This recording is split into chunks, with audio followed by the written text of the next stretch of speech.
তোমাদের গ্রামার আইটেমে 8টি প্রশ্ন থাকে, এখান থেকে যে কোনো 5টি প্রশ্নের উত্তর তোমাকে দিতে হবে।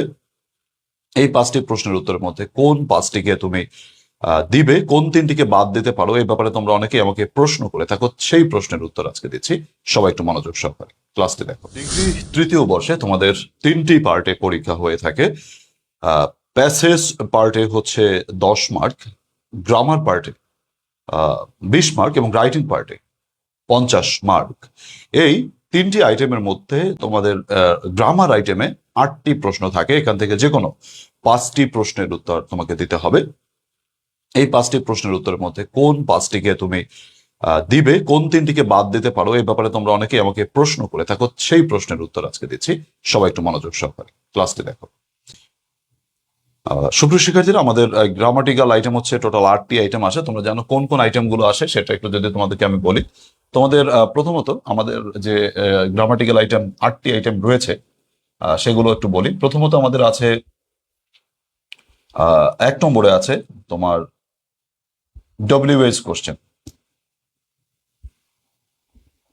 আচ্ছা, প্রথমে আছে তোমার ডব্লিউএইচ কোশ্চেন। 2 নম্বরে আছে তোমার হচ্ছে রাইট ফর্ম অফ ভার্বস।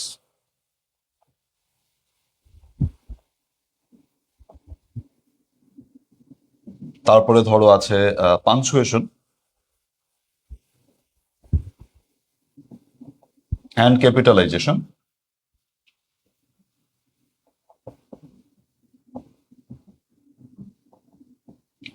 তারপর আছে হচ্ছে আমাদের রিঅ্যারেঞ্জমেন্ট।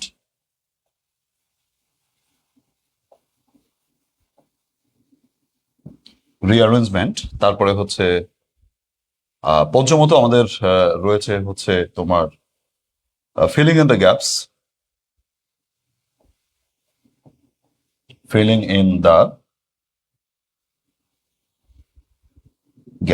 এই হচ্ছে 5টি আইটেম। আর যদি 3টি আইটেমের কথা বলি তোমাকে, আর 3টি আইটেম হচ্ছে তোমার 6 নম্বরে changing word and sentence making. এরপরে হচ্ছে তোমার চেঞ্জিং ওয়ার্ড গেল। এরপর হচ্ছে synonym antonym, synonym or antonym. তারপর হচ্ছে তোমার ট্রান্সলেশন। এই 8টি আইটেম তোমাদের সিলেবাসে রয়েছে, তোমাদের পরীক্ষায় রয়েছে। এখন তোমাদের প্রশ্ন হচ্ছে এখান থেকে কোন 5টি প্রশ্নের উত্তর তুমি করতে পারো বা কোন 5টি তোমার পছন্দ হয়। প্রিয় শিক্ষার্থীরা, যারা একটু বড়লোক স্টুডেন্ট, মানে হচ্ছে যারা একটু ভালো প্রস্তুতি নিয়েছে, তো এই ভালো প্রস্তুতি যারা নিয়েছে তাদের যে একটা ব্যাপার আছে, তারা আসলে তোমাদের ইচ্ছা মতো পছন্দ করে নিতে পারো। যে তোমাদের তো আসলে পছন্দ যার যার ইচ্ছা মতো তোমার পছন্দ করে নিতে পারো। যে তোমার দেখা যায় তুমি সবই পারো, এখন তুমি কোনটা লিখবে এটা যখন তুমি পরীক্ষায় প্রশ্নটি হাতে পাবে তখনই তোমাদের দেখা যায় তুমি সিদ্ধান্তটা নিতে পারবে যে কি মূলত তুমি উত্তর করবে বা কোনগুলো তুমি উত্তর করবে। যেগুলো তোমার কাছে সহজ বলে মনে হয় তুমি সেগুলো উত্তর করবে, যারা 8টি আইটেমের উপর সুন্দর প্রস্তুতি নিয়েছো। কিন্তু যারা একটু দুর্বল রয়েছে তারা কোন 5টি আইটেম চুজ করবে, আমি তোমাদেরকে যদি পরামর্শ দেই, দেখো এটা হচ্ছে যার যার ব্যক্তিগত পছন্দের ব্যাপার। একটা আইটেম আমি তোমাকে বললাম যে এই আইটেমটি সহজ বা এই আইটেমটি কঠিন, সেটা হয়তো আরেকজনের কাছে সেরকমই নাও হতে পারে। ধরো একটি আইটেম তোমাদেরকে আমি বললাম যে রাইট ফর্ম অফ ভার্বসটা একটু কঠিন, অনেকের কাছে রাইট ফর্ম অফ ভার্বসটা একটা প্রিয় আইটেম।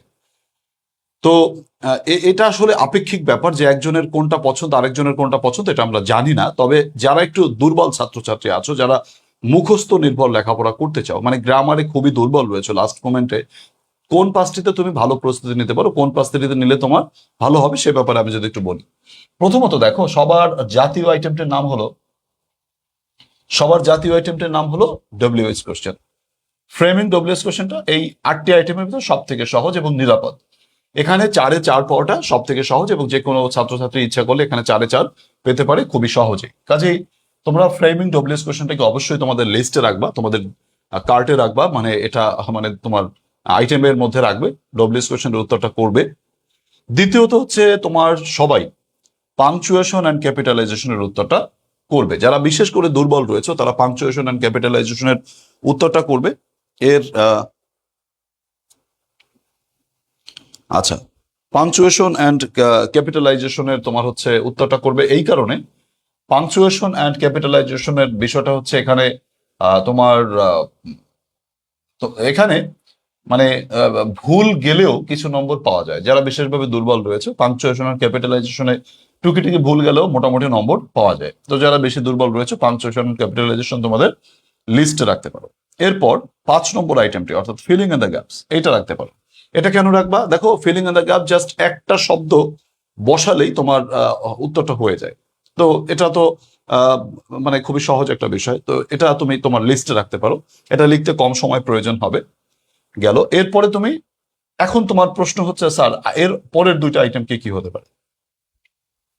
আচ্ছা, তো এর পরের দুটো আইটেম কি কি হতে পারে? যেমন মনে করো এর পরের দুইটা আইটেম কি কি হতে পারে, এখান থেকে তোমার এখন পছন্দের ব্যাপার, বাছাই করার ব্যাপার। তোমরা যদি বেশি দুর্বল ছাত্র হয়ে থাকো, মুখস্থ নির্ভর ছাত্র হয়ে থাকো, তোমাদের জন্য চেঞ্জিং ওয়ার্ড এবং সিনোনিম অ্যান্টোনিমটা বেস্ট হবে। কেন? চেঞ্জিং ওয়ার্ডের বিষয়টা হচ্ছে কমন বাঁধে। আমি তোমাদের যেগুলো দাগিয়ে দিয়েছি বোর্ড কোশ্চেন প্লাস আমি তোমাদের 50টা করে দাগিয়ে দিয়েছি। তোমরা যারা অনলি পাস স্পেশাল ব্যাচে রয়েছে তোমরা 50টা করে যে দাগিয়ে তোমাদেরকে দিয়েছি, সেইগুলো যদি পড়ো তোমার ওখান থেকে কমন পাবে।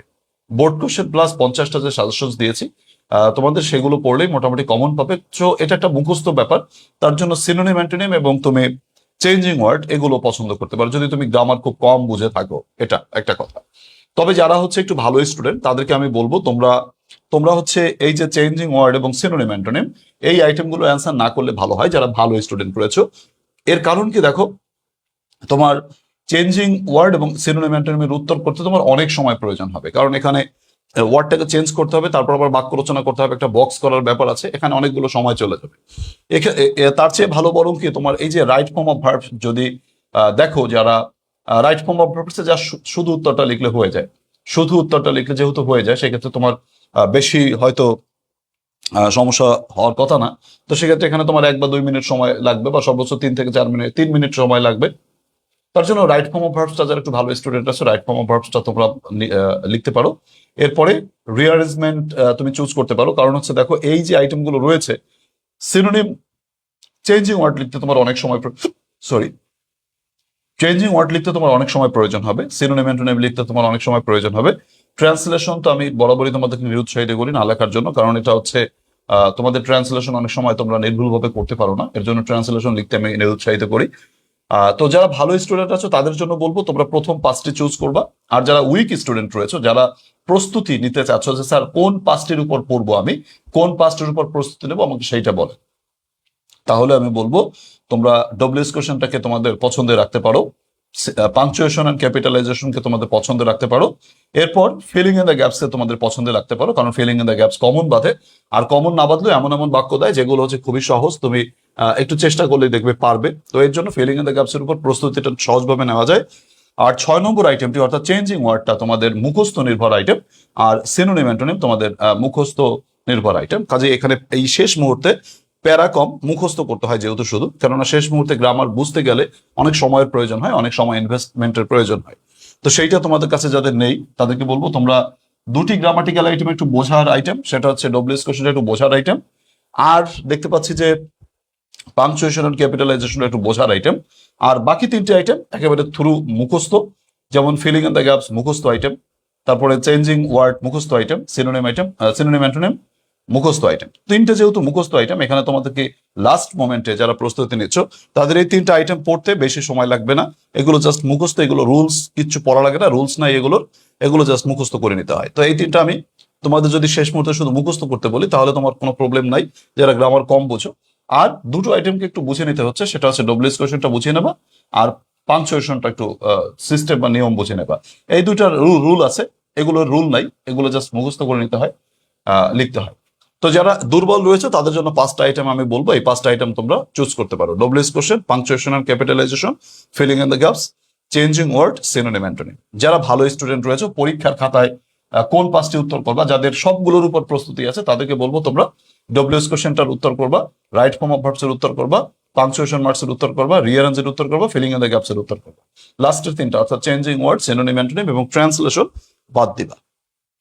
এই হচ্ছে আমার গ্রামারে কোন 5টি আইটেম লিখবে সেই কথার সারাংশ বা সামারি।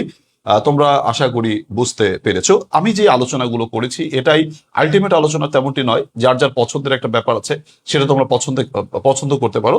বাট তোমরা আমাকে যার বারবার প্রশ্ন করে থাকো যে স্যার গ্রামারে কোন পাঁচটি আইটেমের উত্তর লিখবো, সেই প্রশ্নের উত্তর আমি তোমাদেরকে দিলাম আমার মতো করে। যারা দুর্বল রয়েছে তাদেরকে বলবো শেষ মুহূর্তে প্রস্তুতির জন্য দুটি আইটেমের সূত্র পড়ো, সেটা হচ্ছে ডব্লিউএস কোয়েশ্চেন, পাংচুয়েশন মার্কস, আর তিনটি আইটেম মুখস্থ করো। সেগুলো সূত্র লাগে না বা সূত্র নেই, filling in the gaps, changing word, synonym antonym, এই তিনটি আইটেম সূত্র ভিত্তিক আইটেম নয়। এই তিনটি আইটেমই তোমার মুখস্থ নির্ভর আইটেম। কাজে লাস্ট মোমেন্টে যেহেতু সূত্রের ঝনঝনানি এখন তোমাদের সময় নেই, তার জন্য বলবো তোমরা যারা দুর্বল রয়েছে এই তিনটি আইটেমের উপর মুখস্থ প্রস্তুতি নাও, এই দুটি আইটেমের উপর বুঝে বুঝে প্রস্তুতি নাও, তাহলে তোমার গ্রামারে 20-20 পাওয়ার একটা প্রস্তুতি হয়ে যাবে। যারা ভালো স্টুডেন্ট রয়েছে তারা প্রথম 5টি আইটেমের উত্তর করতে পারো, যাতে সময় তোমার কম খরচ হবে পরীক্ষার খাতায়। আর এই আর কি কথা। সুপ্রিয় শিক্ষার্থীরা, আশা করি তোমরা আমার সার্বিক কথাগুলো বা সার্বিক আলোচনাটা বুঝতে পেরেছো।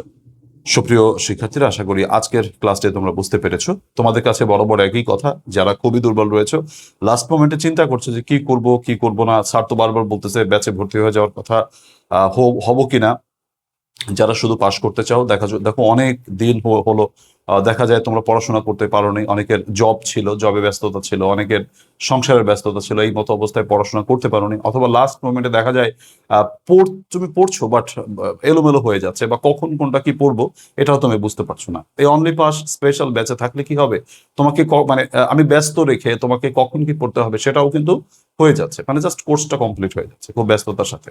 আমাদের লাইভ ক্লাসেই যে ক্লাসের মধ্যে থাকলে প্রায় 80% পড়া কমপ্লিট হয়ে যায়। তো এরপর বাড়িতে 20% চেষ্টা করলে নিশ্চিত তুমি পাস করে দেবে। তো এটা যারা পাস করতে চাও মাত্র 300 টাকা খরচ করতে হবে। 300 টাকা দিলে তোমাকে আমি দেবো 18টি পিডিএফ। 18টি পিডিএফ থেকে তুমি তোমার হচ্ছে সেখান থেকে তুমি সব আইটেমের সাজেশনস পাচ্ছ নিশ্চিত পাস করার জন্য, একেবারে শর্টকাট ওয়েতে। আমাদের আনকমনে কোনো প্রশ্ন নাই, আমাদের নিশ্চিত কমনের বিষয়, মানে এখান থেকে আসবেই আসবে এরকম বিষয়, মানে যেগুলো পড়লে পাস করতে পারবে। আমি পাস করতে 32 নম্বর লাগে, আমি জাস্ট তোমাকে 43 থেকে 45, অর্থাৎ পাশের থেকে আরো 15 মার্কস বেশি বা 12-13 নম্বর বেশি পাইয়ে দেবো। এটা হচ্ছে 100% শিওর, মানে আমি কমিয়ে ধরেছি যে তোমার এটা পাবে তুমি যত যেভাবেই হোক না কেন। তো এর জন্য তোমাদেরকে আমি এই ব্যাচে ভর্তি হলে 18টি পিডিএফ পাবে। আর এই পিডিএফ গুলো আমি ভর্তির সাথে সাথে দিয়ে দেবো। আর হচ্ছে আমি তোমাদের কখন কি পড়াবো এটা প্ল্যান রয়েছে। মাত্র 7 দিনের মধ্যেই তুমি জাস্ট 15টি ক্লাস, একদিন 3টা ক্লাস আছে, তো 15টি ক্লাসের মাধ্যমে তোমাদেরকে আমি কোর্সটা কমপ্লিট করিয়ে দেবো। লাস্টের এই 7-8টা দিন তুমি যদি আমার সাথে থাকো, তুমি নিশ্চিত পাস করে যাবে। এই কথাটা বারবারই তোমাদের কাছে এটা বলছি, কারণ এটা খুবই ইম্পর্টেন্ট একটা কথা। অনেকেই ভর্তি হয়েছে এবং তারা নিশ্চয়ই একটা কনফিডেন্স পাচ্ছে যে না, একটা অগোছালো অবস্থায় ছিলাম, এখন কিন্তু গুছিয়ে আছি। তো তোমরা যারা সিদ্ধান্ত নিচ্ছ যে কি ভর্তি হবো কি হবে না, তাদেরকে বলবো অবশ্যই ভর্তি হয়ে গেলে তুমি লাভবান হবে। মাত্র 300 টাকা। আমার অ্যাডমিনকে তুমি এই নম্বরে 01843852361 এই নম্বরে হোয়াটসঅ্যাপ SMS করো। আর হচ্ছে তোমরা যারা আগে থেকে বই নিয়েছো তাদের পিডিএফ প্রয়োজন হবে না, কারণ বই থেকেই তো পিডিএফ গুলো করা, তো এর জন্য তাদের হচ্ছে 270 টাকা প্রয়োজন হবে। তো এই নম্বরে হোয়াটসঅ্যাপ SMS করে তুমি দ্রুততর সময় এই লাস্টের দিনগুলোতে কানেক্টেড থেকে অবশ্যই পাস করে যেতে পারো। প্রিয় শিক্ষার্থীরা, শেষ পর্যন্ত যারা দেখেছো সবাইকে ধন্যবাদ জানাই। অনুরোধ করব তোমরা হচ্ছে ক্লাসটিকে একটু শেয়ার করে দেবে, মতামত জানাবে তোমাদের ক্লাসগুলো কেমন লাগে। সুপ্রিয় শিক্ষার্থীরা, আজকের ক্লাস থেকে বিদায় নিচ্ছি। সবাইকে মহান রব্বুল আলামিন অনেক বেশি ভালো রাখুক। আল্লাহ হাফেজ।